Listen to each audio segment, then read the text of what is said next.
Hi, welcome to my channel Too Irrational. I'm Pranay Sharma, and in this video we'll discuss the solutions of CM1 paper B conducted by IAI Institute in March 2022.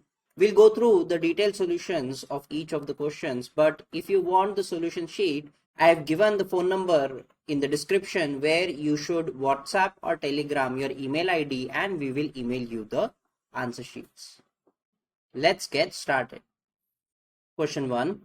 Use the mortality data given on tab question 1 data. An endowment assurance policy with a policy term of 23 years has a sum assured of rupees 1 lakh, which is payable at the end of the term or at the end of the year of death if earlier. The policyholder is aged exactly 37 years at entry. The level annual premium of rupees 2844 is payable in advance. The insurance company uses the retrospective formula and the following basis for the calculation of reserves. M92 ultimate 4%, initial expenses 1000, regular expenses 50, paid at the start of each year excluding the first. Claim expense is 500, paid at the time of claim either by death or maturity. Calculate the retrospective reserve for this policy at the end at each expiry policy duration from year 1 to 23 inclusive before payment of any maturity claim due at the end of the term. So we have to calculate the retrospective reserve from time 1 to time 23 just before the maturity payment is supposed to be given. So the retrospective reserve formula would be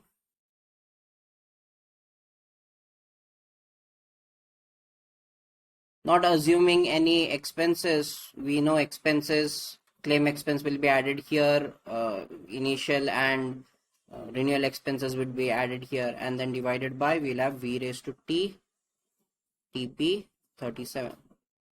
So first of all, we'll have to calculate the annuity factor and assurance factor for each one of these years from year 1 to year 23.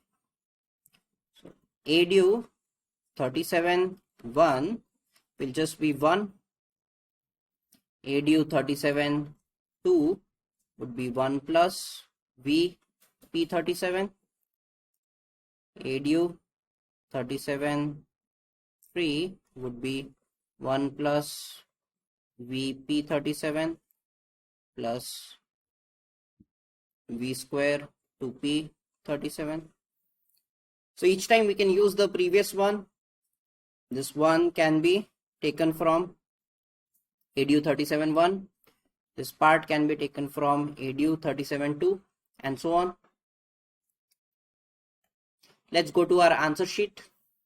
So in our answer sheet, first Q1 data, they have given us the AM92 table, QX, LX and DX.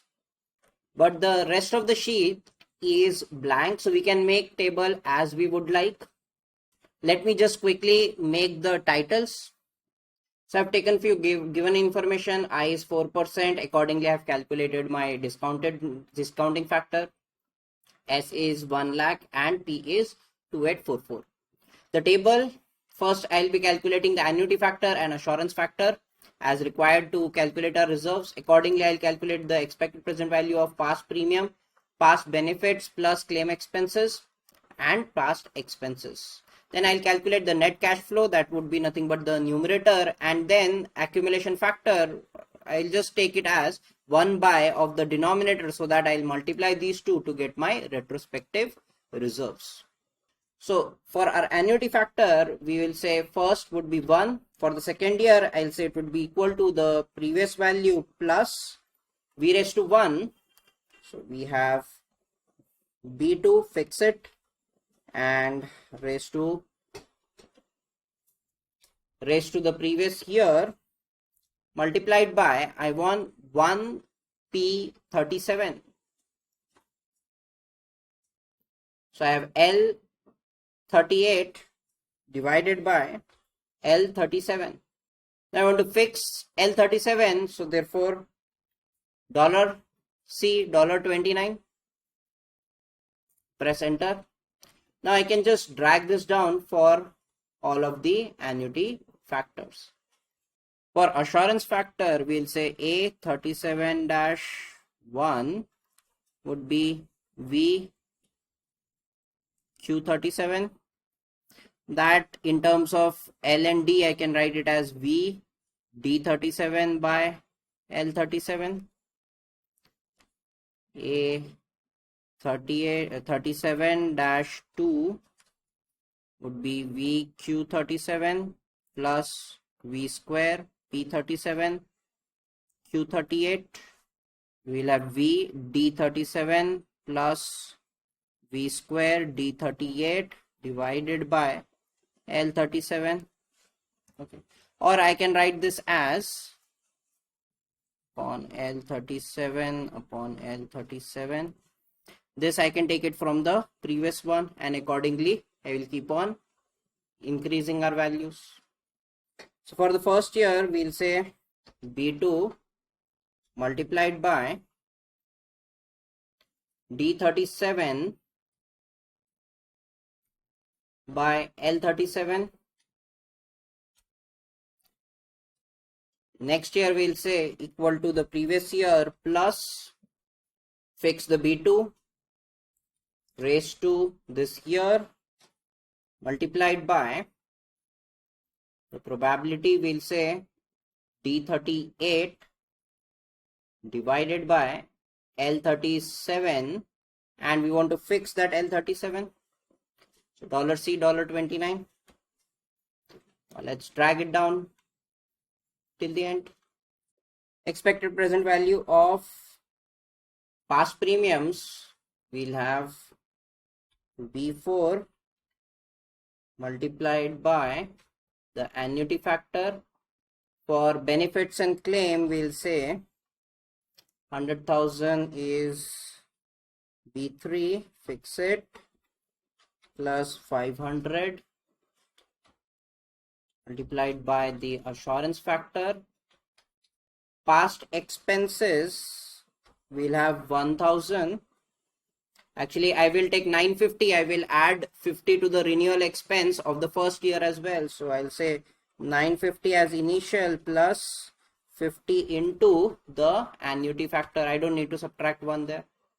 Net outflow would be equal to the expected present value of past premium minus benefit minus expenses, and the accumulation factor, we'll say V raised to N, so B2 raised to the year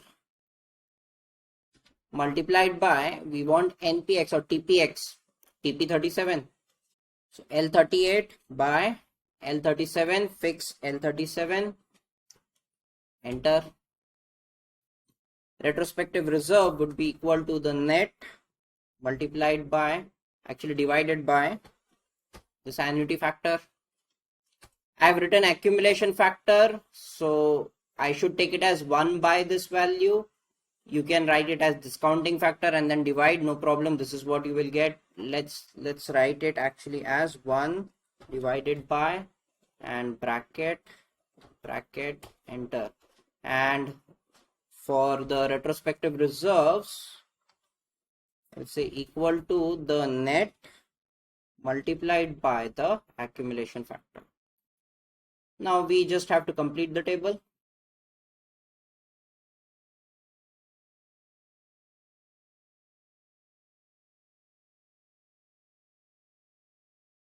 So here we have our retrospective reserves. Second part, calculate the profit, if any, that the company expects to make at the maturity date for each maturing policy, and explain how the retrospective reserve is useful for the insurance company. So we can calculate profit here itself. You can say profit at maturity. We have this much money just before the maturity is paid. So we'll say this much minus the maturity would be 100,000, and we will have an expense of 500. Okay. So we have a profit of 16.65. So in part 2, we would say first So we'll say profit at maturity is 16.6531. So we'll say profit at maturity is 16.65, and we'll say the retrospective reserve is the average amount of money accumulated from the policy cash flow up to a particular policy duration per policy still in force at that time, in order not to make a loss on the policy. Therefore, this reserve needs to be at least as large as the maturity payment of 100,000 plus the claim expense at the maturity date, immediately before the maturity benefit is paid. On the original assumption, including the interest rate of 4% per annum, the company does expect to have more than enough money to cover the maturity payment and hence makes a small profit. Third part, the company intends to make a profit at maturity of 20% of the total premium income received under this policy. Calculate how much premium should the company charge to achieve its profit target. So we can just copy all of this sheet from the first part, go to the third part, paste it here, and we will calculate the profit percentage. Left profit percentage as profit at maturity divided by 23 times the premium. Premium was before.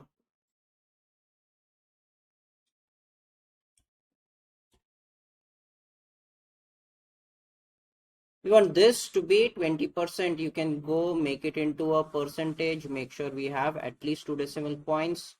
And we'll use data, what if analysis, goal seek. We want to change this value to 20%. You can write it as 0.2 or you can write it as 20%. I think it works by changing cell premium.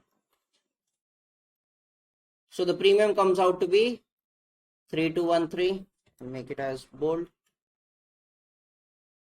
And we have nearly 20% profit percentage. Let's go to the next question. So we have a life insurance company issues a 20-year unit-linked endowment policy to a life age 40 years exact, under which level premium of 75,000 are payable yearly in advance throughout the term of the policy or until earlier death. If the policyholder dies during the term of the policy, the death benefit of 20 lakh, or you can say 2 million, or the bid value of the unit, whichever is higher, is payable at the end of the policy year of death. The policyholder may surrender the policy only at the end of each policy year. That means decrement throughout the year we will have only death, and surrender would be possible only at the end of the year. On surrender, the bid value of the unit is payable at the end of the policy year of exit. On maturity, 105% of the bid value of the units is payable. The company uses the following assumption in carrying out our profit test of this contract. We have growth rate, unit fund, non-unit fund. We'll see the rest of the values later on. In the first policy year, 25% of the premium is allocated to the units. 102.5% in the second year up to the 10th year, and 100% thereafter. The units are subjected to a bid offer spread of 5%. The annual management charges of 0.5% of the bid value of the units is deducted at each policy year. Management charges are deducted from the unit fund before death, surrender, and maturity benefits are paid. Determine the unit fund cash flow for each of the year policy year. So first year we are talking about the unit fund table, first value. Second one, we are talking about calculate the profit margin of the policy. So we will make the decrement and profit testing table. So let's go to our solution sheet. So question 2 data is the AM92 table for our mortality. For part 1 we don't need it. Let's go to here and we will be making our unit fund table. As they have not given any table, we can make as we would want. This is the titles that I would prefer. So first, premium allocation. First year they said 25%. Second year they said 102.5% till the 10th year, and then 100%. Bid offer spread is 5%.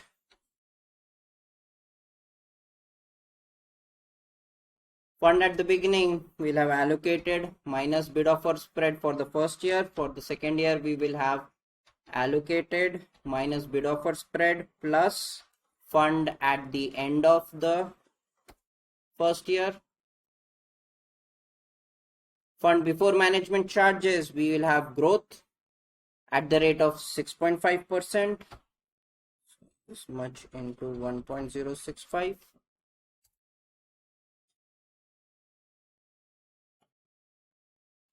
Management charges are 0.5%.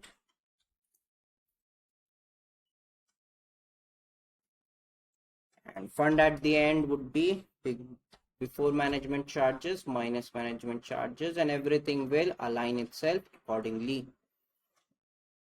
For the second part, we will first make the decrement table. We have M90 to select mortality. So for QX, first we will have D select 40 by L select 40. For the next year, we will have select X plus 1 for 41 for both D and L. From 42, we will have ultimate T42 by L42. You can drag it down. Surrender rate, they said, is 2% of in-force policies at the end of each year. Now here they did not say that it is whether it is applicable on last year or not. So we'll be assuming that it is applicable in last year as well. But usually when surrender is possible only at the end of the year, then the last year surrender is 0. But here they have not mentioned it. So I am taking all years. You can skip last year and I think they will give you the full marks for it. AQXD will be equal to only QXD because surrender is possible only at the end of the year, and AQXS will be equal to 1 minus of AQXD multiplied by QXS. Or APX will be equal to 1 minus of AQXD minus AQXS, and T minus 1 APX first year, then previous year multiplied by this year's probability, and I will drag it down till the end. Now I'll make the table titles for non-unit fund table as well as the profit testing.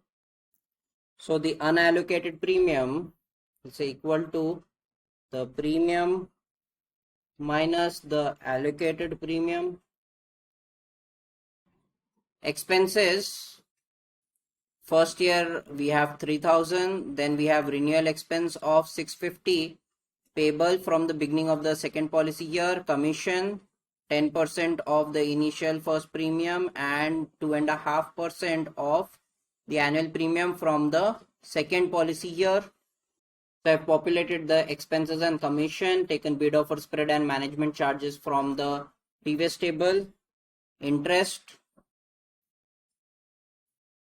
the interest on non-unit fund is 5.5%. So we'll have premium minus unallocated premium minus expenses minus commission plus bid offer spread into 0.055.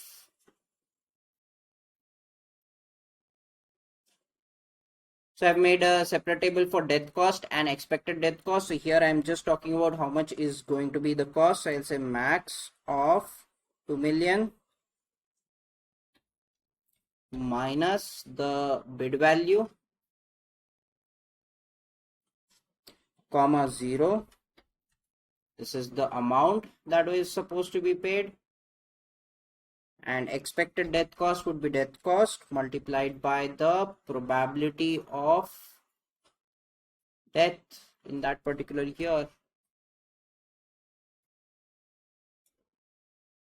Maturity cost, we are saying 5% extra is paid on maturity, so 0.05 multiplied by the fund at the end of whatever maturity, and the expected maturity cost will be equal to maturity cost multiplied by the probability of survival. So profit vector will be equal to unallocated premium minus expenses minus commission plus bid offer spread plus interest minus expected death cost minus expected maturity cost plus management charges. Profit signature would be profit vector multiplied by T minus 1 APX. Discounting factor will be calculated according to the risk discount rate of 8.5%. Net present value will be profit signature multiplied by the discounting factor. Expected present value of premium would be 75,000 multiplied by the discounting factor at the beginning of the year multiplied by the T minus 1 APX. We'll take sum of both of these. And accordingly, I will write profit margin here.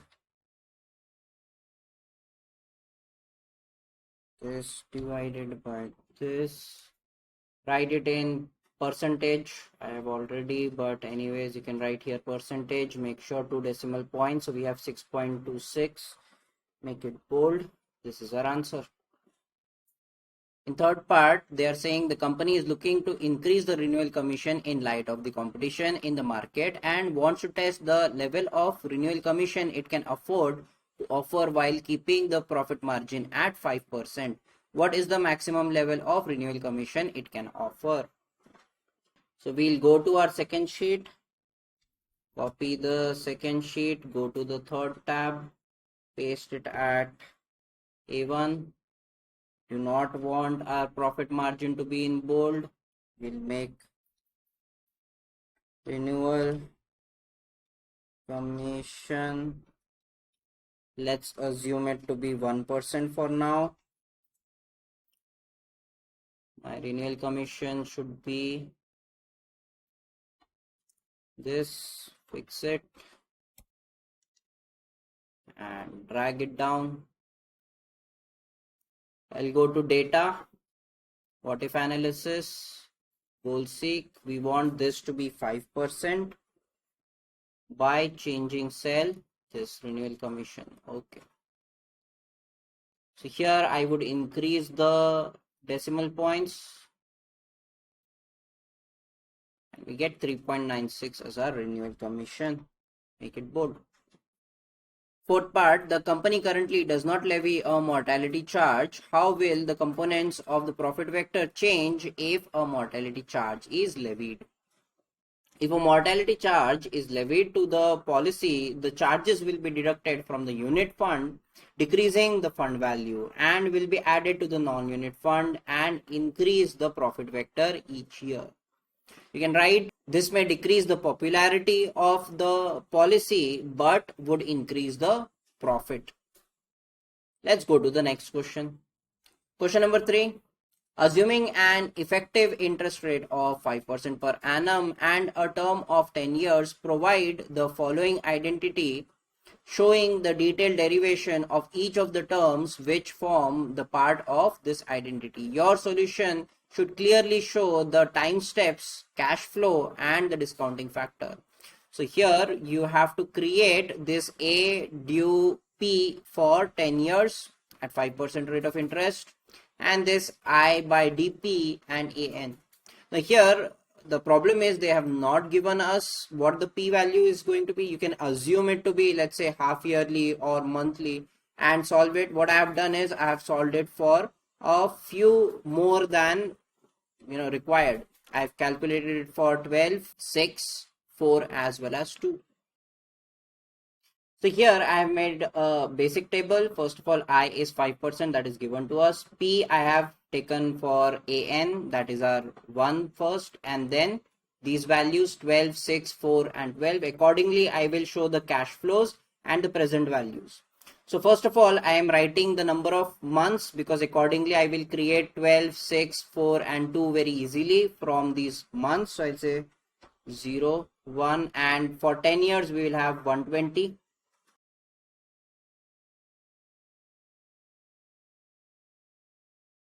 The time would be the number of months divided by 12.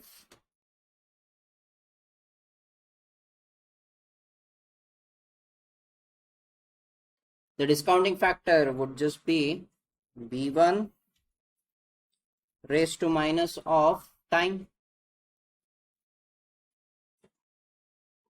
Let's calculate dP. I will say equal to this P multiplied by 1 minus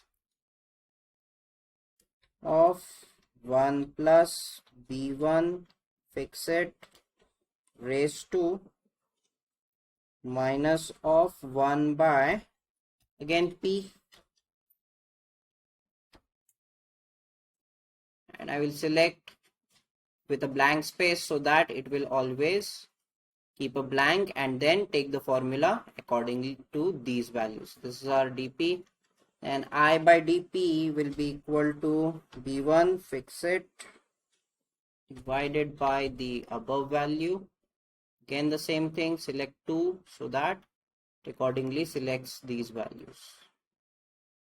Now for the AN value, the cash flow would be such that the value would be 1 at the end of each year, so that would be time 12. Cash flow would be 1 here. For the later on cash flows, I will select these 12, that is 11 blank spaces and 1, and I will drag it down till the end, that is 120. So okay, the problem is it is taking 1, 2, 3, 4. I do not want that. So for that, what I will be doing is for 12 I will say equal to 1 so that it keeps it safe. Again select the 11 blank spaces and then 1, drag it down till the end. We'll take 1. Present value I'll just say equal to cash flow multiplied by the discounting factor. Drag it till the end. Okay, I calculated the discounting factor incorrectly. It should be equal to 1 plus B1 F4. Please make that correction. Raised to minus of time and drag it down till the end. Then the present value for this AN will be, I'll write it, let's say here, will be equal to sum of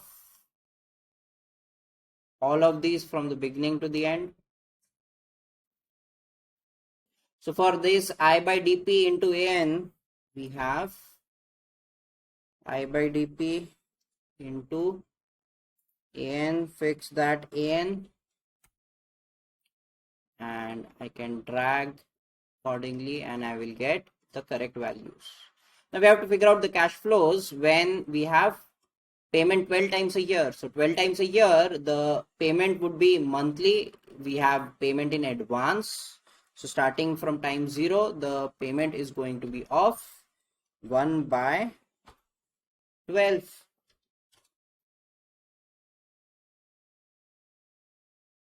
Payment should go only till the second last value, that is 119, because everything is in advance. Present value would be equal to cash flow multiplied by the discounting factor. Drag it down till the end. Same thing I will do for 6. Our cash flow would be 6 times a year. That means every 2 months.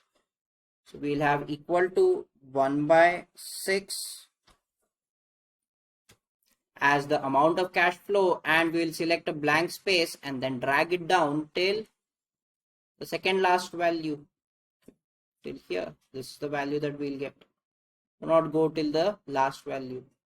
Again, the present value will be equal to the cash flow multiplied by the discounting factor. As I said, you do not have to do this for all of the 4 different terms, but you can, no problem, because it's just very easy. Now, if I want to make the sums, this is how I will get it. You can see this is exactly same. This is also exactly same.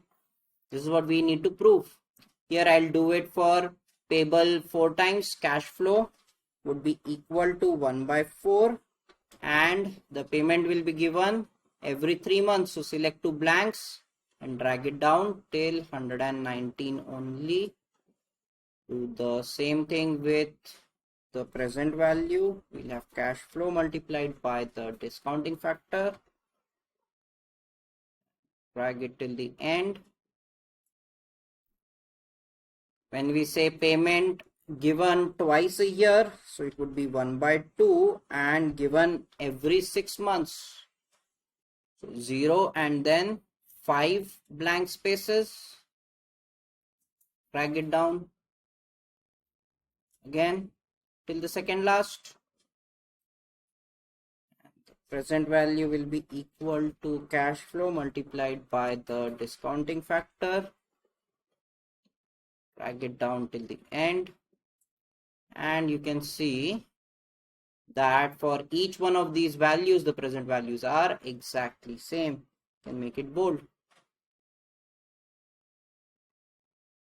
For the second part, an investor purchases a financial instrument to hedge his exposure to change in interest rates. The investor will make the payments to the bank at a fixed rate of interest. These payments will be made annually in arrears at the rate agreed between the investor and the bank at the outset. So we don't know what this rate is going to be.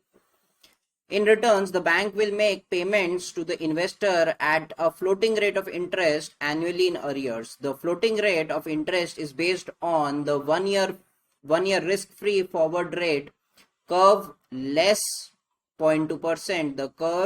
The current risk-free interest rate has been provided in the spreadsheet. Assume a tenure of 10 years for this financial instrument and a nominal amount of rupees 10,000 to be used for the calculation of the interest payments which will be swapped. Calculate the fixed rate of interest that the investor should agree with the bank, which results in a no arbitrage position. When we say no arbitrage, that is no profit, no loss.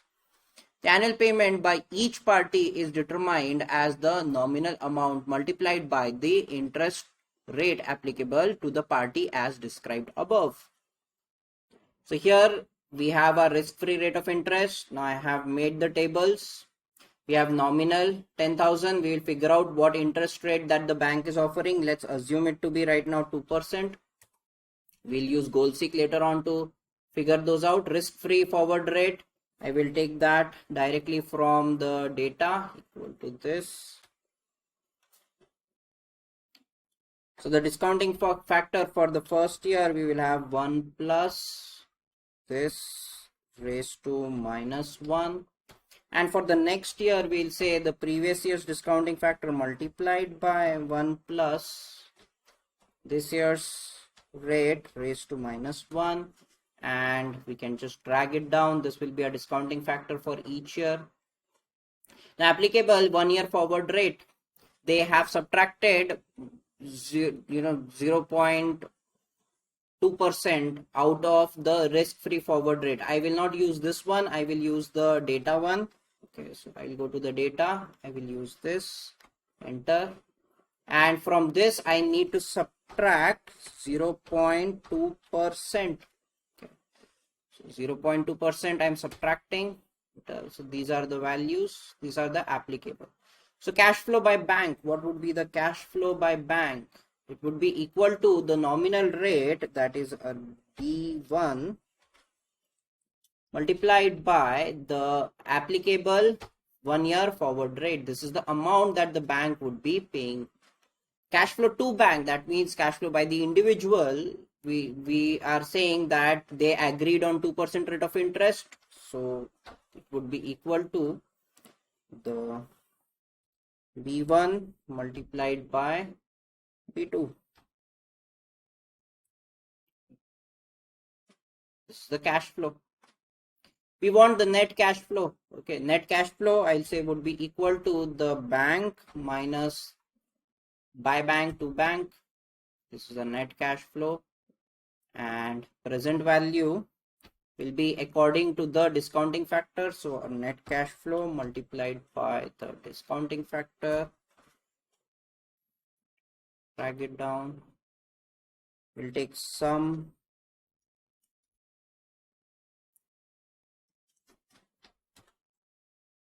Okay, we want this sum to be 0. We should not have any profits. So we'll say data, if analysis, goal seek, this value needs to be 0 by changing cell this interest rate. Okay, so we have 5.04%. Next part, shortly after the investor signed the agreement with the bank to ensure no arbitrage at the outset, the risk-free interest rate increased by 0.5% across all durations. Determine the profit or loss to the investor from changes in the market environment. So the first thing we'll do is we'll just copy everything from here, paste it here, because we'll do the changes here. So there they said that our forward rate have changed. Every value has been added another 0.5%. Okay, so be adding this, drag it down. Now when I change this, what do we see? We see a negative present value, but here I have not changed the applicable 1 year forward rate here. Okay, in the question, what did we assume? We assume that in return bank will make payments to the investor at a floating rate of interest annually in arrears. That means the rate of interest should change as the risk-free forward rate of interest will also change. So therefore these values will also increase. So either you can take it directly from here, okay, and it will automatically then change accordingly. Okay, that you could have done in the part 1, or if you have done it like this, make sure that we'll say equal to this value minus 0.2% is what rate of interest the bank is giving us cash flow accordingly. So we do have a loss here because our net was nothing but cash flow by bank minus the cash flow that was given by the investor. So we have a loss. Last part, using the risk-free interest rate curve provided to you, calculate the spot rate at each duration. So let's take forward rate directly from the data. We know our first year spot rate will be exactly same as first year forward rate, but what about the later on values? We know that 1 plus y t plus 1 whole raised to t plus 1 should be equal to 1 plus y t raised to t and 1 plus f t comma 1. So accordingly our y t plus 1 spot rate for the next year should be equal to 1 plus y t raised to t spot rate of the previous year raised to whatever value we are talking about, 1 plus f t1 comma t comma 1 the whole raised to 1 by t plus 1 minus 1. So accordingly we'll say this should be equal to bracket, another bracket, 1 plus the previous year value raised to the previous year multiplied by 1 plus the forward rate of this year, bracket close, raised to bracket 1 by this year's value, bracket close, minus 1. So this becomes our spot rate formula and we can drag it down till the end. This becomes our spot rate values. So overall the paper was very straightforward and it was easy enough that you could have cleared it or completed it in the 2 hours allotted to you. Although the arbitrage question might be a little bit confusing. If you have not studied what arbitrage is, then you might not know how to solve that one. But otherwise it was very straightforward. I've also made the CM1 paper A solutions. You can check that out here. If you find any mistakes, do write them in the comments. I will pin them so that others can see them too. Do like, share and subscribe, and I will see you in the next one.